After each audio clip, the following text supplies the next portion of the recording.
अस्सलाम वालेकुम नाज़रीन, आज के प्रोग्राम में खुशामदीद। मैं हूं आपकी मेज़बान सुनैरा। नाज़रीन, आज हम बहुत ही अहम इश्यूज़ पे बात करने वाले हैं। आज हम मईशी उतार चढ़ाव पे बात करेंगे। आज हम ना सिर्फ पाकिस्तान बल्कि दुनिया भर में जारी महंगाई पे बात करेंगे और ये जानने की कोशिश करेंगे कि इस महंगाई की क्या वजूहात हैं और आने वाले वक्तों में, आने वाले दिनों में क्या हालात बेहतर होंगे या मज़ीद ख़राब हो जाएंगे। इस हवाले से बात करने के लिए आज हमारे साथ मौजूद हैं बिजनेसमैन कम्युनिटी की जानी मानी शख्सियत चौधरी मोहम्मद हुसैन जाहिद, जिनसे हम जो कि ख़ुद एक इंडस्ट्रियस्ट हैं और इस मईशी सूरत हाल पर गहरी नज़र और तजुर्बा रखते हैं। तो आइए चले बात करते हैं जाहिद साहब से। जी जाहिद साहब, पहले तो TNN न्यूज़ स्टूडियो में बहुत बहुत खुशामदीद। Thank you. बिस्मिल्लाहिर्रहमानिर्रहीम। TNN न्यूज़ का और स्पेशली पूरी टीम का और ज़ुनैरा आपका बहुत ज़्यादा शुक्रिया। और मैं काफ़ी दिनों से ये सोच रहा था कि मैं जो इस वक्त इकॉनमी की सूरत हाल है, ना सिर्फ जो नेशनल लेवल पे है बल्कि इंटरनेशनल लेवल पे, उसमें पाकिस्तान इसमें क्या अपने बेहतर अपॉर्चुनिटी कैसे कर सकता है, क्योंकि हर मौके पे हर टाइम एक आपके पास अपॉर्चुनिटी मौजूद होती हैं। दुनिया में ऐसे वाक़यात हुए हैं कि फर्स्ट वर्ल्ड वार में, सेकंड वर्ल्ड वार में, जंगों के दौरान कई मुल्कों की जो इकॉनमी बहुत स्ट्रॉन्ग हुई है। तो आपने देखना होता है कि कैसे हम इस जो आपके पास अपॉर्चुनिटी या मौके हैं इसको कैसे आप बेहतर तरीके से यूज़ कर सकते हैं, वेल कर सकते हैं, या इससे जो एक गंभीर सूरत है इससे कैसे आप सर्वाइव कर सकते हैं, कैसे अपने माशरे को, मुल्क को, लोगों को निकाल सकते हैं। जी। तो और मैं इसको थोड़ा सा आपको बताना चाहूँगा कि पाकिस्तान का जो मेन मसला जो है, यहाँ पर ना पैसे की कमी है, जी। ना लोगों के जो माइंड सेटअप है उनकी कमी है, हर चीज़ है, सिर्फ हमें डायरेक्शन और प्लानिंग की ज़रूरत है। जी। प्लानिंग की वजह से हम बहुत पीछे गए हैं। ये पाकिस्तान वही कंट्री है जब ये 60s में दुनिया में कह रहे थे कि अगर कैलिफोर्निया के बाद दुनिया में कोई खित्ता तरक्की कर रहा है तो वो पाकिस्तान है। जी। तो उसके बाद ऐसे गुनागुम साए रहे, हमारा एक खित्ते ऐसे जगह पे हमारा कंट्री है कि दुनिया का जो चौक अहम खित्ता है वहाँ पे हम मौजूद हैं और पूरी दुनिया की सियासत यहाँ से चलती है। कभी रशिया अफ़गानिस्तान में, कभी अमेरिका अफ़गानिस्तान में, कभी अमेरिका गल्फ़ में।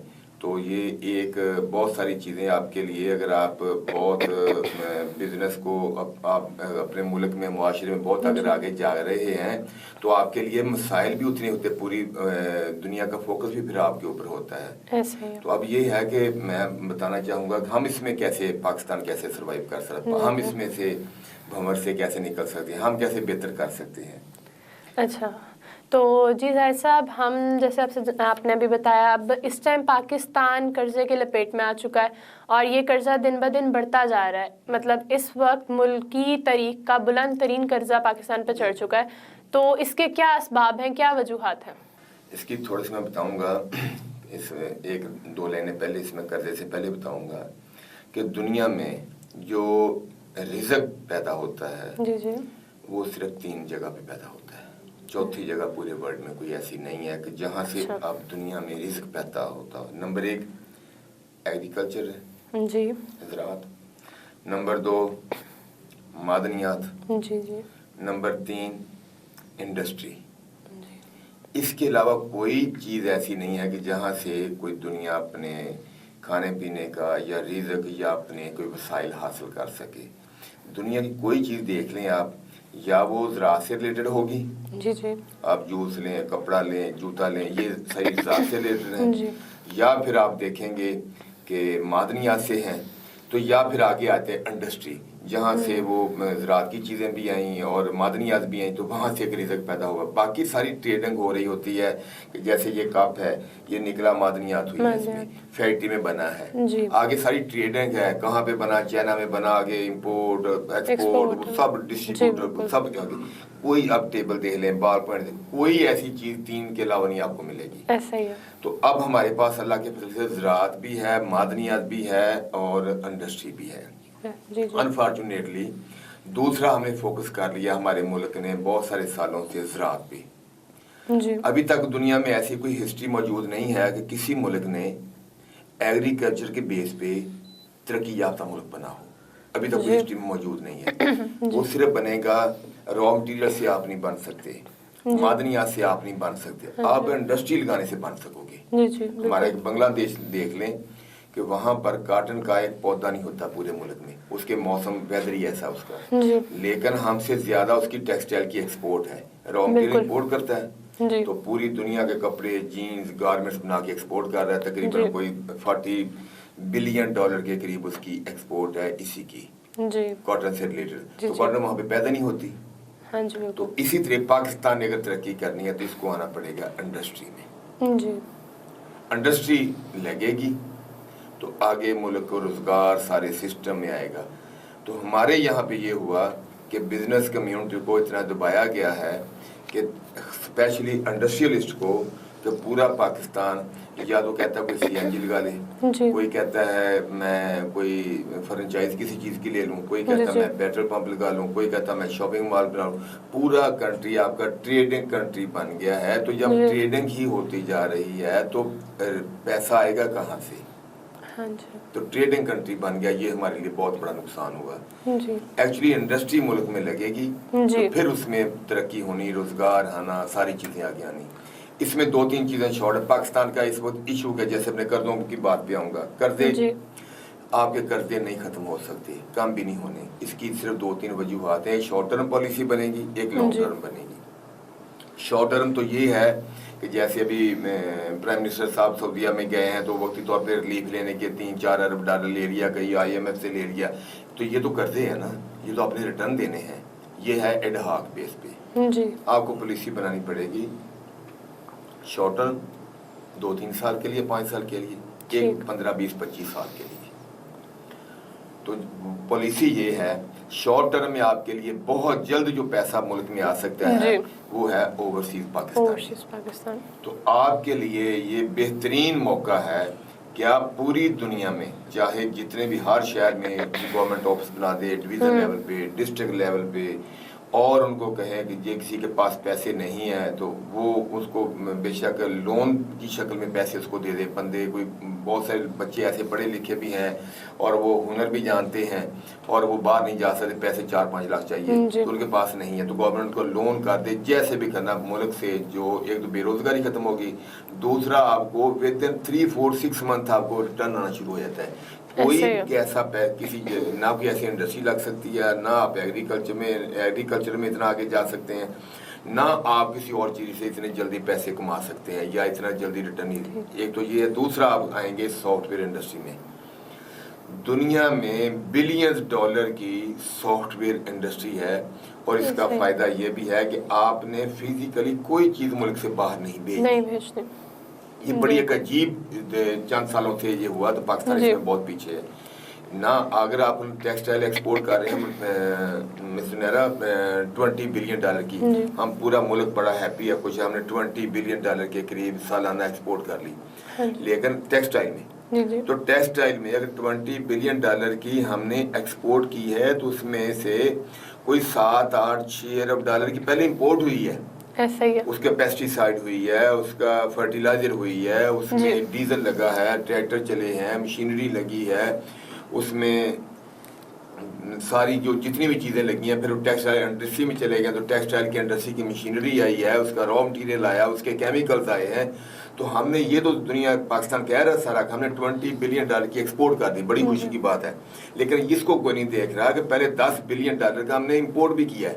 तो तुम्हारी बची सिर्फ $10 बिलियन और पूरा पाकिस्तान इस पे लगा।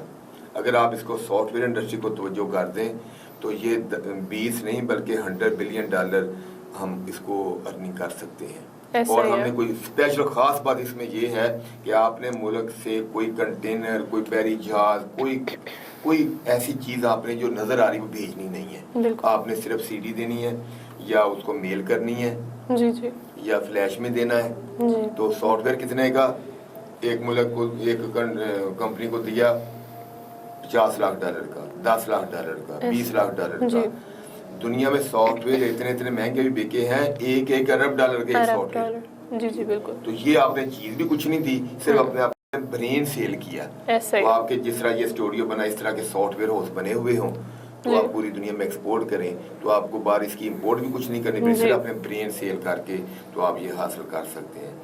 ये तो अल्लाह भला करे, जो हमारे ओवरसीज पाकिस्तानी हैं इन्होंने कोई $20 बिलियन इन्होंने भेज दिए पिछले साल।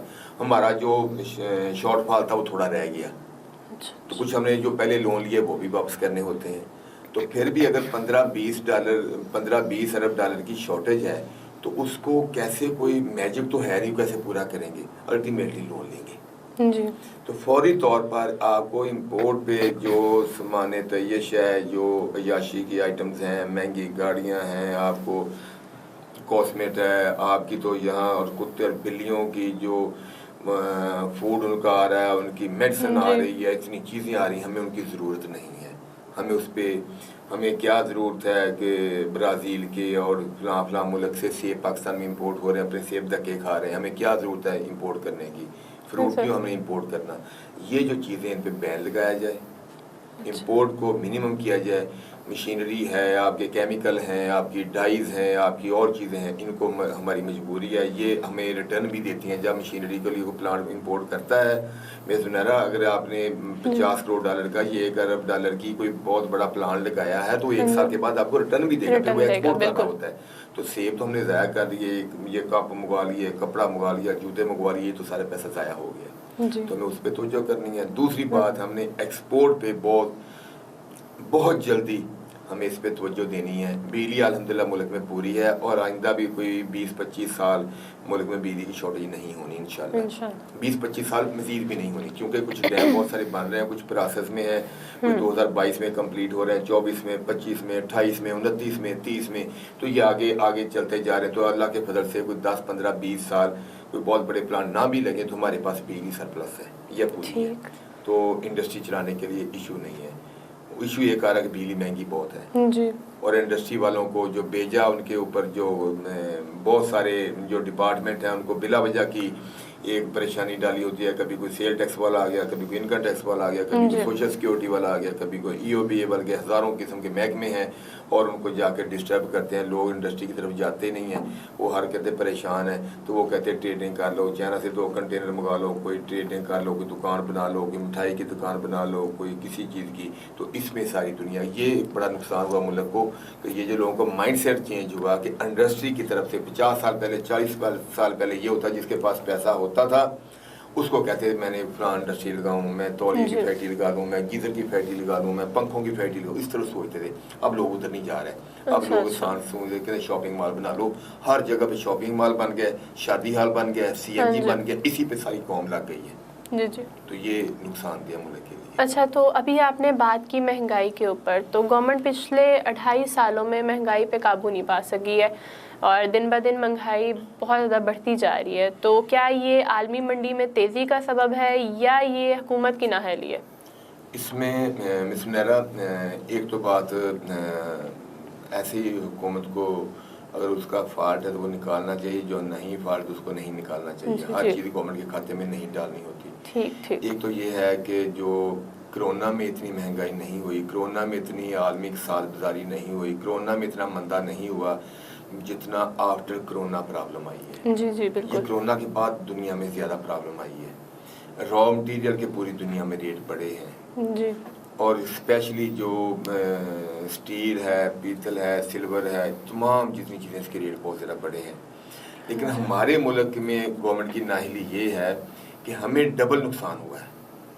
इंडिया में डॉलर की प्राइस नहीं बढ़ी, बांग्लादेश में डॉलर की प्राइस नहीं बढ़ी, उन्होंने सिंगल महंगाई हुई है, हमारे डबल हुई है। हाँ जी। एक तो इंटरनेशनल प्राइस बढ़ गई है, दूसरा हमारा डॉलर जो तकरीबन 150 रुपए था वो 170 प्लस में चला गया, 72-74 में। अब फोरकास्ट कर रहे हैं ये 200 तक जा रहा है या 180 तक जा रहा है। पिछले दिनों ये सऊदीया से कोई एक अच्छी खबर आई है, 2 रुपए नीचे हुआ है। तो वो ये है कि हमें डबल नुकसान हुआ। हमें एक तो वैसे महंगाई हुई, दूसरा ये डॉलर का रेट बढ़ने की वजह से हमें डबल नुकसान हुआ। तो हमारे पाकिस्तान में, और तीसरी बात ये है तो जिन दुनिया की बात की जाती है वहाँ पे उनका GDP कितना है, उनकी लोगों की पर हेड इनकम कितनी है हमारे पास, तो पहले अच्छा ही लोगों जाहिर के पास साहब, वसाइल माशरत नहीं में आपकी बात काट रही हूँ। एक ब्रेक का टाइम होता जा रहा है, तो जी नाज़रीन अभी हम एक ब्रेक लेते हैं और ब्रेक के बाद आके जाहिर साहब से दो चार और अहम इश्यूज़ पे बात करेंगे। आसमान को छूने की चाहतों के साथ ख्वाहिशों को छत देकर ये डालते हैं नई तरक्की की, और ये है Tahir estates, steel monuments manufacturers, project marketing, town developer and builder. Tahir estates Sahiwal का सबसे पहला और वाहिद इंटरनेशनल ISO सर्टिफाइड इदारा और चैम्बर ऑफ कॉमर्स की तरफ से बेस्ट अचीवमेंट अवार्ड हासिल कर चुका है, जिन्होंने साहिवाल में रेजिडेंशियल और कमर्शियल प्रॉपर्टी में मार्केटिंग को दी एक नई पहचान। साहिवाल में कामयाब projects Jeevan city, safari city Okara, Al Razzaq villas, Eden garden, Gulshan Zainab, Farid avenue, Alhamra block, Sahiwal Estates, and new project in Arifala Defence City Housing Scheme.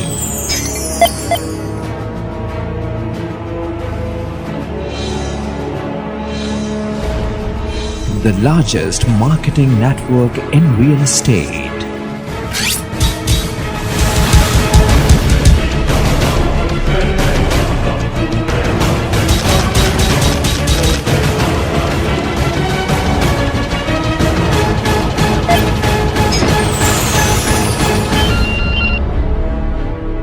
Tahir Estates, Commercial Plaza number 1, Jeevan City Phase 1, Main Mudhali Road, Sahiwal.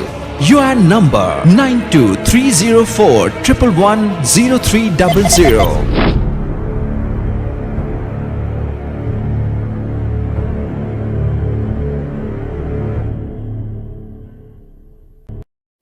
Welcome back नाज़रीन।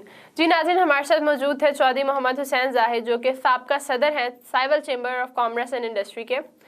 तो एक और खुशी की बात ये है कि ये सार्क चैम्बर ऑफ कॉमर्स के मेंबर्स भी सिलेक्ट हुए हैं, जो कि 8 मुल्कों की तंजीम है।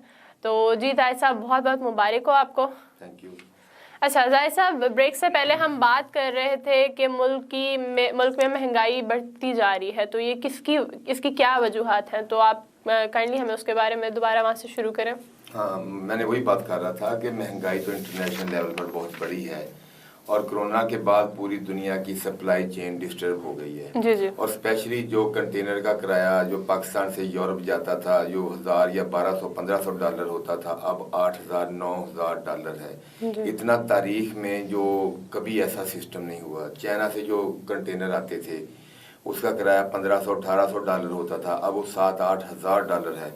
ये तकरीबन कोई 3-4-5 टाइम बढ़ चुके हैं जी। और इसी तरीके से रॉ मटेरियल के रेट पूरी दुनिया में बढ़ गए हैं, अजनास के रेट बढ़ गए हैं, जो खाने पीने की अशिया के रेट बढ़ गए हैं।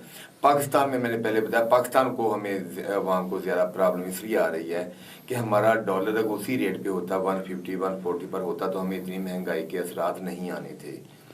डॉलर जो इंडिया में महंगा नहीं हुआ, अफगानिस्तान में तो खैर जहाँ के अलावा बाकी मुल्कों में, श्रीलंका, नेपाल, भूटान, कहीं भी चले जाएं आप दुनिया में, डॉलर चंद मुल्कों में हुई हो तो हुई हो, डॉलर की प्राइस नहीं बढ़ी।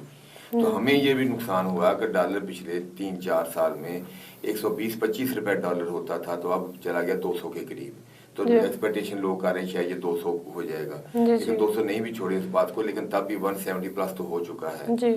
20 और 25 रुपए तो बढ़ा, लास्ट 3-4 मंथ में बढ़ा है। 150 के करीब था तो 174-3 के करीब 5 के करीब पहुंच चुका है। तो इसका नुकसान हमें ज़्यादा, महंगाई इसलिए हमें। दूसरी बात ये थी कि हमारे लोगों की परचेजिंग पावर उस लेवल की नहीं है। मुल्क की लोगों की जो पर कैपिटा इनकम है वो बहुत कम है, लोगों के पास इतने वसाइल नहीं हैं, तो वो भी असरात हैं। अगर यूरोप में महंगाई बढ़ी है, या जो स्टैब्लिश कंट्री है, या पहले ही जहाँ के लोगों की परचेजिंग पावर अच्छी है, जापान है, जर्मनी है, स्विट्ज़रलैंड है, तो उनको इतना खास फर्क नहीं पड़ा। और हमारे लोगों की तो जो मैक्सिमम लोगों की जो इनकम होती है, जो हमारे गरीब या मिडिल कम्युनिटी के लोग हैं, इनका तो पूरी इनकम का 60-70% तो सिर्फ फूड के ऊपर पैसे लगते हैं। जी जी। उन मुल्कों के अंदर जो फूड के ऊपर पैसा लगता है, ये हैरान कौन मैं आपको देने लगा हूँ फिक्र, उनके ऊपर जो फूड का इनकी जो इनकी पूरी इनकम है, जिसकी जो फूड के ऊपर पैसे लगते हैं पूरे महीने की इनकम के, वो लगता है 5-7%। जी। बाकी उनके पास दूसरे गाड़ी की किस्त है, घर का किराया, दूसरा तीसरा अपने खाना पीना या अपने मकान का, उस पे लगते हैं। तो हमारा तो जो मजदूर या काम तनख्वाहदार बंदा जो 15,000 या 18,000 कमा रहा है, उसका 12,000 10,000 रुपया फूड पे लगता है, बाकी 3-4 हज़ार से अपना गुजारा करता है, कोई घर का पेट्रोल मोटरसाइकिल का या बिल बिजली का या वो ये चीजेंगे। दूसरा हमारे बिजली के रेट बहुत बढ़ गए जी बिल्कुल। तो उस वजह से हमारे ऊपर महंगाई के ज़्यादा असरात आए हैं दूसरों मुल्कों की निस्बत। जी जी। अच्छा, तो आजकल ये जो हमारे बैंकर्स हैं, वो बिजनेसमैन्स हैं, ये बैंक से कर्जा क्यों नहीं ले रहे हैं? हाँ, वो भी मैं आपको बता दूं कर्जा कैसे लें। उसके रेट ही इतने ज़्यादा हैं, आगे से फिर इंडस्ट्री की मार्जिन नहीं रहा उतना, महंगाई इतनी है, आगे सेल नहीं है। तो ये जब उसी वक्त होता है कि जब आपको पता हो कि सैकड़ों यूनिट उसी वक्त लगाता है में फैक्ट्री की एक्सपेंशन उसी सूरत में करते हैं, नई मशीनरी तभी मंगवाते हैं जब उनको पता है कि ये 2 करोड़ या 10 करोड़ कर्ज लेंगे तो ये इतनी मशीनरी लगेगी, इसको एक्सपेंशन कर देंगे, हमारी प्रोडक्शन इंक्रीज हो जाएगी, हमें इतना फ़ायदा हो जाएगा। तो वो सोच रहे हैं कि जो पहले बन रही हैं चीज़ें वो भी पूरी कैपेसिटी से नहीं बन रही, अगर बन रही हैं तो उसमें मार्जिन नहीं है, लॉस हो रहा है या पूरे ही हो रहे हैं, तो वो इस वक्त कोई रिस्क लेने के लिए फिर तैयार नहीं होता कि भी नया इतना बर्डन क्यों अपने ऊपर लें जो पहला ही काम चल रहा है। लोग तो ये कह रहे हैं कि सर्वाइवल की जंग कर रहे हैं, कहते सर्वाइव कर जाए। हम बिजनेस कम्युनिटी में बैठते हैं तो वो कहते हैं कि ये जो सर्वाइव कर जाएगा वही बच जाए, सिर्फ अपने बिजनेस को बचा लें, तो ये बड़ी बात है। तो एक्सपेंशन का या नई डेवलपमेंट का, नई फैक्ट्री का, तो वो कौन, नई मशीनरी का कौन सोचेगा। अच्छा, तो यहाँ एक और सवाल जो मेरे ज़हन में आया कि पाकिस्तान स्टॉक मार्केट इस टाइम तो एशिया के में इसका जो है बेसिकली बुलंद तरीन दर्जे पे है, तो क्या इससे हम अंदाज़ा कर सकते हैं कि मुल्की मईशत में बेहतरी आएगी? हाँ, वो चंद चीज़ें होती हैं कि वो एक बहुत बेहतरी की चीज़ तो है उसमें जो स्टॉक एक्सचेंज ऊपर की, लेकिन इसको सिंगल नहीं आप कर सकते कि इसी को एक को लेके तो बंदा को तस्वर कर ले कि कोई मुल्क आगे जा रहा है या पीछे जा रहा है। इसी एक चीज़ को लेके नहीं आप बैठ सकते। हालांकि स्टॉक मार्केट ऊपर गई तो पूरा मुल्क बहुत डेवलप कर जाएगा, अगर स्टॉक मार्केट नीचे गई तो बहुत सारा चलेगा। इसमें और भी बहुत सारे वामल होते हैं, बहुत सारी चीज़ें इस पर इफेक्ट करती हैं। इंटरनेशनल सरमायादार कितने पाकिस्तान में आ रहे हैं या पाकिस्तानी लोग हैं वो देखते हैं कि पहले इंडस्ट्री में पैसा लगा रहे थे या प्रॉपर्टी में लगा रहे थे, उधर से निकाल के उन्होंने देखा भी उसमें चले जाएं तो फिर वो ऊपर चली जाती है। ये एक समझ सकते हैं कि एक हिस्सा है उसका, कुछ पोर्शन है कि मुल्क की इंडस्ट्री को ऊपर जाने के लिए भी ये वाकई ये भी है। लेकिन अगर सिर्फ इसी के ऊपर नहीं हम टारगेट कर सकते कि स्टॉक मार्केट ऊपर गई तो मुल्क का बिजनेस और ऊपर चला गया, नीचे के पूरे मुल्क का बिजनेस नीचे चल गया, ऐसे नहीं होता। ठीक। अच्छा, तो जैसे बाकी ममालिक में प्रोविजनल फाइनेंस कमीशन होते हैं, तो पाकिस्तान में अभी तक सूबा फाइनेंस कमीशन क्यों नहीं बनाए गए? वो फाइनेंस कमीशन जो पहले ही हैं, हमारा जो NFC अवार्ड था उस पर अमल दरामद नहीं हो रहा है। वो सूबे आपस में बड़ी मुश्किल से पिछली गवर्नमेंट ने जो मुस्लिम लीग नून की थी उन्होंने बड़ी हिम्मत की कि जो नेशनल फाइनेंस कमीशन था उसके ऊपर एग्रीमेंट चारों सूबों को इकट्ठा करके एग्रीमेंट करवा दिया। अब वो जो जैसे था कि सारी दुनिया ये कह रही है कि ये जो बैंकों से कर्जा ले के हुकूमत अपना साइड चला रही है। हाँ जी। और दूसरा जो हमारा जो था स्टेट बैंक और नेशनल बैंक वो भी गवर्नमेंट को सारे कर्जे दे रहे हैं, तो वो इंडिपेंडेंट आज़ाद होने चाहिए, ना कि ये जैसे अब करेंसी नोट छाप के और सारा सिलसिला वो किए जाएं। तो वो भी सारा सिस्टम इस तरीके से हो रहा है कि वो कैसे हो सकता है सारा सिस्टम। जी। अच्छा, तो सर आप हमें बताएं कि पाकिस्तान की हुकूमत इस वक्त कह रही है कि पाकिस्तान की जो रवां साल की शरह नमू है वो 3.9 रही है, जो कि कोविड के एरा में एक बहुत बड़ी कामयाबी है। लेकिन हमारे इकोनॉमिस्ट इस चीज़ को गैर हकीकी करार दे रहे हैं, तो इस बात में कितनी हकीकत है? उसमें देखिए, उसमें चांद इंडस्ट्री जो है ना, कुछ उन्होंने बहुत ग्रोथ किया है जी। वो अल्लाह ने मेहरबानी की कि पाकिस्तान की जो टेक्सटाइल की इंडस्ट्री है इसने बहुत ज़्यादा ग्रोथ किया है। जी जी इनको इंटरनेशनल लेवल पे ऑर्डर्स बहुत ज़्यादा मिले। जी वो जो कोरोना बहुत ज़्यादा शिद्दत इख्तियार कर गया इंडिया में, बांग्लादेश में, उधर से ऑर्डर पाकिस्तान को कन्वर्ट हो गए। जी तो अब चंद इंडस्ट्री की ग्रोथ से वो ग्रोथ तो शायद इतनी हो जाएगी 3-3.5% या इसकी रेंज में पहुंच जाएगी, लेकिन वो पूरे मुल्क की इंडस्ट्री ने ग्रोथ नहीं किया। ठीक वो 1-2 सेक्टर्स ने ग्रोथ ज़्यादा की है। सीमेंट ने की है, जी जी चीनी ने की है, और शुगर इंडस्ट्री तकरीबन कोई 70+ पाकिस्तान में 80 के करीब फैक्ट्रीज हैं। और इस तरह सीमेंट इंडस्ट्री ने बहुत ग्रोथ की है, टेक्सटाइल ने ग्रोथ की है, लेकिन ये 2-3 शोबों ने ग्रोथ किया, पूरे मुल्क ने नहीं की। ठीक ठीक तो ग्रोथ वो होती जब पूरे मुल्क की ग्रोथ हो, हर शहर पे छोटी इंडस्ट्री बड़ी इंडस्ट्री तमाम मिलके ग्रोथ हो, तो वो ग्रोथ एक्चुअली सबर की जाती है। तो इससे वो ग्रोथ तो शायद जब मजमूई तौर पे जमा की जाएगी तो 3-4% पहुंच जाएगी, 3-3.5 के, लेकिन पूरे मुल्क में ग्रोथ नहीं हुई। ठीक ठीक। अच्छा, तो जाहिद साहब ये बताइएगा कि पाकिस्तान के अब जो हालात हैं मईशत के, ये कब तक बेहतर होने के चांसेस हैं? कब ये महंगाई का जोर टूटेगा? कब गरीब जो है इस सुख का सांस ले सकेगा? ये तो आपने बहुत अच्छा सवाल किया। यही है, हम इस पे सोच रहे हैं सारा। मैंने उस्मान बुज़दार साहब से 8 क्लब रोड में उनसे मीटिंग करके आए हैं। वहाँ पे शहबाज गिल साहब भी थे और मियाँ असलम इकबाल थे। फिर उसके बाद सेनेट के कमेटी रूम में फिर शिबली फराज साहब से मीटिंग हुई है। फिर गवर्नमेंट को प्रपोजल्स दी हैं बहुत सारी कि इसको बिजनेस को, मैं समझता हूँ छोटा मुंह बड़ी बात है, ये बिजनेस को ग्रोथ करना कोई काम नहीं है। जी जी बहुत सारे मुल्कों ने ऐसे किया है। तो और पहले होता था अगर किसी मुल्क ने ग्रोथ करनी है तो उसके लिए चाहिए 15-20 साल, क्योंकि इतना फास्ट नहीं था, कम्युनिकेशन नहीं थी, मशीनरी नहीं थी और रोड नेटवर्क नहीं होते थे, उस लेवल का सिस्टम नहीं होता था, उसको 15-20 साल चाहिए होते थे। अब अगर किसी मुल्क ने ग्रोथ करना तो मेरा ख्याल है उसको 3-4-5 साल में वो एक अच्छे ट्रैक पे चढ़ सकता है। तो हमारा ये है कि जब प्लानिंग नहीं अब हमारी हो रही, एक दफ़ा पॉलिसी बनती है तो हम जा रहे हैं राइट को, दूसरी दफ़ा 3 महीने बाद या साबा पॉलिसी बनती तो फिर हम चले जाते हैं लेफ्ट को, कभी मशरक को कभी मगरब को। एक प्रॉपर पॉलिसी बनाई जाए। और दूसरी बात यह है कि बिजनेसमैन को जब मेंटली तौर पे उसको सेटिस्फाइड किया जाएगा, मेंटली तौर पे वो कंफर्टेबल होगा तो ग्रोथ होनी है। होता क्या है, मसले का एग्जांपल है छोटी सी, खुदा ना खास्ता इस्लामाबाद में किसी जगह पे बम ब्लास्ट हुआ, कुछ चंद बंदे अल्लाह को प्यारे हो गए, तो दूसरे दिन स्टॉक मार्केट क्यों गिरती है? वो PSO के शेयर क्यों गिर जाते हैं? सीमेंट इंडस्ट्री के शेयर क्यों गिर जाते हैं?